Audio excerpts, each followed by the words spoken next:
வள்ளுவர் வள்ளலார் வட்டனே வள்ளுவர் வள்ளலார் வட்ட நேயர்களுக்கு என் அன்பான வணக்கம். இன்றைக்கு நாம் புறநானூற்றில் 30வது பாடலை பார்க்க போகின்றோம். இந்த பாடல் உறையூர் முதுகண்ணன் சோழன் நலங்கிள்ளியை பாடிய பாடல். திணை பாடான் திணை, துறை இயன்மொழி. இந்த பாட்டு எப்படின்னா, மன்னா நீ உன்னுடைய வலிமையை ஒளித்து வைத்திருக்கின்றாய். உன்னுடைய வலிமையை ஒளித்து, எது மாதிரினா, யானைக்கு ஒரு விளாம்பழம் கொடுக்குறோம்னு வச்சுக்கோங்க. அந்த விளாம்பழத்தை என்ன செய்யுமா, அது சாப்பிடாம அது கவுளுக்குள்ளேயே அதக்கி வச்சிருமா. இப்ப இந்த கட்சூயின்னு ஒண்ணு கேள்விப்பட்டிருப்போம். மாடுகள்லாம் வேக வேகமா முழுங்கிட்டு திரும்ப எடுத்து அதை மென்னு முழுங்கும், அசை போடுதல் அப்படின்றது. குரங்கு என்ன பண்ணும், வேக வேகமா கடிச்சு கடிச்சு எல்லாத்தையும் எடுத்து அப்படி 2 கண்ண கதுப்பு பகுதிகள்லையும் அப்படியே அதக்கி வச்சுக்கிட்டு அப்புறம் மெதுவா மென்னு சாப்பிடும். இது மாதிரி இந்த யானை என்ன செய்யுமா, விளாம்பழம் அது ரொம்ப அதனுடைய ஓடு கடினமான ஓடாக இருக்கும். அதுக்கு அதை என்ன செய்யணும்னு தெரியாது. அதை கடிக்கணுமா இல்ல உடைக்கணுமா, உள்ள இருந்து அந்த சோறுன்னு சொல்லுவோம்ல அதை மட்டும் எடுத்து சாப்பிடணுமான்னு தெரியாம அந்த விளாம்பழத்தை எடுத்து வாய்க்குள்ள இந்த கண்ண கதுப்புல அப்படியே அடக்கி வச்சுக்கிடுமா. வெளியேயும் தெரியாது, அது மெதுவா சாப்பிட்டுக்கிறோம். அப்போ அதே மாதிரி உன்னுடைய வலிமையை நீ உனக்குள் ஒளித்து வைத்திருக்கின்றாய். எப்படி புலவர்களால் பாட இயலும்? உன்னுடைய வலிமை வெளியே தெரிஞ்சாதானே எல்லாரும் பாட முடியும். நீ ரொம்ப தன்னடக்கத்தோடு உன்னுடைய வலிமையை உனக்குள் ஒளித்து வைத்திருக்கின்றாய் அப்படின்னு சொல்லிட்டு அதுக்கடுத்து என்ன சொல்றாருன்னா, இந்த நலங்கிள்ளி சோழன் இல்லையா, பூம்புகார் சோழன், புகார் சோழன். அந்த பூம்புகார் என்பது காவிரி கடலோடு கலக்கும் இடத்தில் இருந்த ஊர். இப்ப கூட இந்த பூம்புகார்னு புதுசா எல்லாம் கட்டி எல்லாம் கலைஞர் பீரியட்ல வச்சாங்க.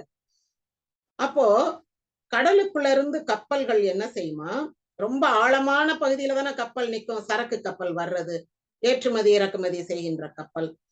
அது ரொம்ப வேகமா அந்த பாயெல்லாம் இறக்காம, பாய் இறக்குனாதான் ஸ்பீடு குறையும். வேகமா புகார் நகர் வரைக்கும் அந்த உள்ளுக்குள்ள வரைக்கும் வந்துருமா தண்ணீர். ஆழம், அவ்வளவு ஆழம். அந்த புகார் நகரத்தினுடைய கடல் மிக ஆழமான கடல். அதனால சரக்கு கப்பல்கள் நடுக்கடல்ல நின்று போட்ல சரக்கு மாற்றி ஏற்றி கொண்டு வர வேண்டும் உள்ளூருக்குள்ள அப்படின்னு இல்லை. அது கரைக்கு நெருக்கமான பகுதி வரைக்கும் அப்படி தட தட தட தடன்னு வந்துரும். அப்படி வரும்போது அதனுடைய சரக்குகள்லாம் கடலுக்குள்ள உதிரும். அது கரைப்பகுதியை நோக்கி வேகமாக வரும்போது, இந்த கரைப்பகுதியை நோக்கி வரும்போது இன்னும் வேகம் அதிகமாகும். அப்போ அந்த சரக்குகள்லாம் கட்டவிழ்ந்து அந்த கடலுக்குள்ள உதிரும். அதை எடுத்துக்கிட்டு வருவாங்க. அப்புறம் இந்த மாதிரி வளம் மிகுந்த ஊர். அதாவது இந்த உதிர்றது கீழே விழுகிறதெல்லாம் ஒரு சட்டை பண்றதே கிடையாது, அலட்சியப்படுத்திடுறது. கழுத போறது போட்டும், 10ல 1 போனா என்ன அப்படின்ற அளவுக்கு வளம் அதிகமா இருந்தா கொஞ்சம் வேஸ்ட் ஆகுறத பற்றி எல்லாம் யாரும் கவலைப்பட மாட்டாங்கல்ல. அப்படிப்பட்ட ஒரு வளமையான புகார் நகரத்திற்கு தொழில் நகரம் அது. இன்னொன்னு ஒரு எக்ஸ்போர்ட் இம்போர்ட் நடக்கக்கூடிய ஒரு கோஸ்டல் டவுன், கோஸ்டல் போர்ட். அப்படிப்பட்ட நகரத்துக்கு தலைவனே. இது எதுக்கு ரொம்ப திரும்ப திரும்ப சொல்றேன்னா, ஒரு மன்னனுக்கும், மன்னன் என்பவன் மருத நிலத்தை சேர்ந்தவனாக இருக்கிறான். அதுக்கு அடுத்துதான் நெய்தல் நிலம் வருது. நெய்தல் நிலம் எங்க வருது? நாவாயில் பொருள்களை ஏற்றி சென்று வெளிநாடுகளுக்கு பொன்னோடு சென்று கரியோடு பெயரும்ன்றாங்கல்ல. அப்போ அந்த மாதிரி பொன் கொண்டு வரும். கரி என்றால் கருமிளகு, குறுமிளகுன்னுவோம்ல, நம்ம மிளகுதான். அந்த குறுமிளகை எடுத்து கொண்டு போகுமா. வரும்போது அந்த கப்பல் நிறைய தங்கத்தை ஏத்திக்கிட்டு வருவாங்களாம். அப்படி அரேபியாவில இருந்து கொண்டு வரப்பட்ட தங்கம் அது அதனாலதான் அந்த நாட்டை சோனகம் நாங்க. சோன்னா தங்கம். அங்க இருந்து சோன் தங்கம் கொண்டு வந்தனாலதான் அரேபியாவை அந்த காலத்துல சோனகம் என்று அழைத்தார்கள். இப்போ இந்த மருத நிலத்தினுடைய மன்னன், நிலத்துக்கு உடைமையாளனாக இருந்தவன், நிலத்துக்கு அதிபதியாக இருந்தவன் பெரும் பணக்காரனா, அல்லது மருதத்துக்கு அடுத்து நெய்தல் நிலத்தை சார்ந்த வணிகன் பெரும் பணக்காரனா என்றால், காலம் மாறி போயிருச்சு. மன்னனை விட மிகப்பெரிய பணக்காரன் யாருன்னா இந்த நெய்தல் நிலத்தை சேர்ந்த தன வணிகன் அல்லது இந்த இது கூல வாணிகம் என்று சொல்லக்கூடிய பருப்பு வாணிகம் செய்கின்ற, தானியம் நவதானியம் கூல வாணிகம் இப்படி எல்லாம் சொல்லுவாங்க, அரிசி பருப்பு இதெல்லாம் விற்கிறவங்கள. இந்த மாதிரி எப்படி இருந்தாலும் இந்த வாணிகம் செய்யக்கூடியவன் பெரும் பணக்காரனா என்றால், சிலப்பதிகாரத்துல ஒரு நாளைக்கு 1000 களஞ்சு பொன், 1000 களஞ்சுனா கிட்டத்தட்ட 550 பவுன் இப்ப உள்ள சாவரின்ல, அவ்வளவு ஒரு நாள் விலை மாதவிக்கு. அவ்வளவு கொடுக்கக்கூடிய வசதியும் சக்தியும் யாருக்கு இருந்துச்சு? கோவலனுக்கு இருந்துச்சு, மன்னனுக்கு இல்ல. அப்போ ஒரு நிலத்தின் அதிபதியான மன்னனை விட அந்த நிலத்திலிருந்து சரக்கு வாங்கி விற்று பணம் பார்க்கும் வாணிகன் பெரும் பணக்காரன் ஆயிட்டான். இது சிலப்பதிகாரத்தில் காட்டப்படும் நிலை. இன்றைக்கு கூட நம்ம இந்த இங்கிலாந்து பிரதமரை பார்க்கும் போது மன்னரை விட பெரும் பணக்காரர்னு பார்க்கிறோம். அந்த நிலை அன்றைக்கும் சரி இன்றைக்கும் சரி அப்படியே நீடிக்கிறது. அப்போ இந்த சோழன் எப்படிப்பட்டவன்னா, சோழ நாட்டுக்கு வரக்கூடிய கப்பல்கள் எல்லாம் நடுக்கடல்ல நிறுத்தி கொஞ்சம் கொஞ்சமா சரக்குகளை படகுகள் ஏற்றி கொண்டு வருவது கிடையாது. சும்மா சகட்டு மேனிக்கு கப்பலை உள்ள வரைக்கும் விட்டுருவாங்க. பாயெல்லாம் இறக்க மாட்டாங்க, வைக்க மாட்டாங்க, விட்டுருவாங்க. கடல்ல உதிர்ந்ததெல்லாம் உதிர்ந்ததுதான், அது போக மீதிதான் உள்ள இறக்குவாங்க, நாட்டுக்குள்ள கொண்டு அதெல்லாம் பொருட்படுத்த மாட்டாங்க. அவ்வளவு ஒரு பொருள் மிகுதி. இந்த உதிர்ந்ததெல்லாம் ஒரு விஷயமே கிடையாது அப்படின்ற அளவுக்கு. சரி, இப்போ இதுவும் முறையோர் முதுகண்ணன் சாத்தன் பாடியது பாடான் திணை. பாடான் திணைனா மன்னனுடைய புகழ் பாடும் திணை. தெங்காயிற்று செலவும் அங்காயிற்று பறிப்பும் பறிப்பு சூழ்ந்த மண்டிலமும் வழிதிரி தரு திசையும் வரிது நிலைய காயமும் என்றிவை சென்றளந்து அறிந்தாற்போல என்றும் இணைத்து என்போர் முடரே அனைத்தும் அறிவாகச் செறிவினையாகி களிறு கவுளடுத்த எரிகள் போல ஒளித்த துப்பினை ஆதலின் வெளிப்பட யாங்கனம் பாடுவர் புலவர். இதுல துப்புனா வலிமை. ஒளித்த துப்பினை ஆதலின் வெளிப்பட யாங்கனம் பாடுவர் புலவர். கூம்பொடு மீப்பாய் களையாது மிசை பரந்தோண்டாது புகார் புகுந்த பெருங்கலன் தகார் இடைப்புல பெருவழி சொரியும் கடல் பல் தாரத்த நாடு கிளவோயே. நாட்டின் மன்னனே, மன்னன் பற்றிய ஒரு விளக்கம். நாடு கிளவோயே, இந்த நாட்டின் மன்னனே. எந்த நாடு? கடல் பல் தாரத்த, கடல் வழியாக பல பொருட்களை கொண்டு வருகின்ற. கூம்பொடு மீப்பாய் களையாது, இக்கப்பல்ல அந்த கூம்பு அதுல கட்டி இருக்கிற அந்த பாய்மர கப்பல்னு சொல்றோம் இல்லையா, அந்த பாயெல்லாம் களையாது, அந்த பாயெல்லாம் சுருட்டாம இறக்காம, பாய் விரிஞ்சிருந்தா காத்து அடிச்சு கப்பலை தள்ளும், பாயை சுருக்கிட்டோம்னா காத்து அடிக்காது, கப்பல் நின்றும். அப்ப நிறுத்த வேண்டிய இடம் வந்துருச்சு புகார்னா பாயெல்லாம் சுருட்டும். ஆனா இங்க அப்படி பாய் களையாமல், பாய் மேலே கட்டி இருக்கிற அந்த பாயை களையாமல் மிசை பரந்தோண்டாது, அதில் உள்ள சுமைகளை கொஞ்சம் கொஞ்சமாக குறைக்காமல் படகுகளில் அந்த சுமைகளை கொஞ்சம் இறக்கிட்டு அப்புறம் வெறுங்கப்பலா அல்லது கொஞ்சம் சுமை குறைந்த கப்பலைத்தான் இது கடற்கரைக்குள்ள கொண்டு வரணும். இவங்க அப்படியெல்லாம் பண்ணல. மிசை பரம் தோண்டாது, அது மேல இருக்கிற பாரத்தை குறைக்காமல் புகார் புகுந்த பெருங்கலம், புகார் நகருக்குள்ள, புகார்னா நகரத்துக்கு கிட்ட அந்த கடற்கரைக்கு வந்த பெருங்கலம், பெரிய கப்பல், சின்ன போட்டு கிடையாது, அவ்வளவு பெரிய கப்பல் அந்த ஊருடைய கடற்கரைக்கு கிட்ட உள்ள வந்துருச்சு. அதெல்லாம் நடுக்கடல்ல நிறுத்தி வைக்க வேண்டிய கப்பல், அது இவ்வளவு கிட்ட வந்துருச்சு. புகார் புகுந்த பெருங்கலம் தகார் இடைப்புல பெருவழி சொரியும், அதுல இருந்த பொருட்கள்லாம் இடைப்புலம், இடையில வர்ற பகுதியில பெருவழி, அந்த பெரிய கப்பல் வர்ற வழி இருக்குல்ல, இப்ப நம்ம பஸ் கார் எல்லாம் போறது என்ன சொல்றோம்? பெருவழி சாலை, ஹைவேஸ் அப்படின்றோம்ல, அந்த மாதிரி இந்த பெரிய கப்பல் வர்ற வழி பெருவழி, அது அதுக்கு ஹைவேஸ், சீவேஸ். அப்போ இடைப்புலத்தில் பெருவழி சொரியும், அப்படியே பொருட்கள்லாம் விழுகின்ற கடல் பல் தாரத்த நாடு கிளவோயே. அப்படிப்பட்ட கடலிலிருந்து உனக்கு பொருட்கள் எல்லாம் கீழே அப்படியே உதிருது, உன்னுடைய கப்பல்ல இருந்து பொருட்கள்லாம் கீழே உதிருது, கடல்ல உதிருது. அதெல்லாம் நீ பொருட்படுத்த மாட்ட, அவ்வளவு செல்வம் உனக்கு குவிந்து இருக்கு. சிலப்பதிகாரத்துல சொல்லுவாங்க, மலையாடு இருக்குல்ல, வரையாடுன்னு சொல்லுவோம், அதுதான் தமிழகத்தினுடைய மாநில விலங்கு. அந்த வரையாடு ஓடி விளையாடும் பொருள் குவை. இந்த மூடைகள் வந்து இறங்கி இருக்குல்ல, கப்பல்ல வந்து இறக்கி வச்சிருக்கிற மூடைகள் மேல, சரக்குகள் மேல வரையாடு ஓடி விளையாடும். ஏன் அத வெறும் ஆடுன்னு சொல்லாம வரையாடுன்றாங்க? வரை அப்படின்னா மலை. வரையாடு என்பது மலையில் காணப்படுவது. நீலகிரி மலையில இருக்கும். அதனுடைய அந்த ஈற்றுக்காலம் வரும்போது டூரிஸ்ட் எல்லாம் அலோவ் பண்ண மாட்டாங்க. அது எங்கேயாவது இணை சேர்ந்து அது அந்த மாதிரி இருக்கிற நேரங்கள்ல டூரிஸ்ட் அலோவ் பண்ண மாட்டாங்க. அப்படி வரையாடு என்பது மலையில் இருக்கும் ஆடு. அந்த ஆடுகள் ஓடி விளையாடும்னா அப்ப எவ்வளவு உயரத்துக்கு பொருள் அடுக்கி இருக்காங்க பாருங்க. பொருள் நிறைய அடுக்கி இருக்காங்கன்னு சொல்லல. வரையாடு ஓடி விளையாடும் சரக்குகள் அடக்கப்பட்ட இடம்.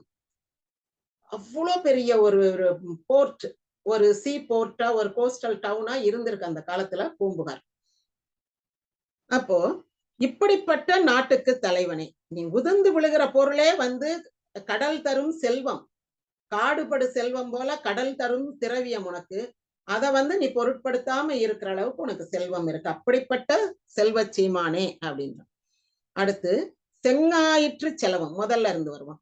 செங்காயிற்று செலவம் அப்படின்னா சிவந்த சூரியன் செல்லுகின்ற பாதையும், அஞ்ஞாயிற்று பறிப்பும், அந்த சூரியனுடைய இயக்கமும், பறிப்பும்னா இயக்கம்னா இத்தனை நாளிகைக்கு இத்தனை தூரம் அது நகரும், இந்த திசையில் நகரும்.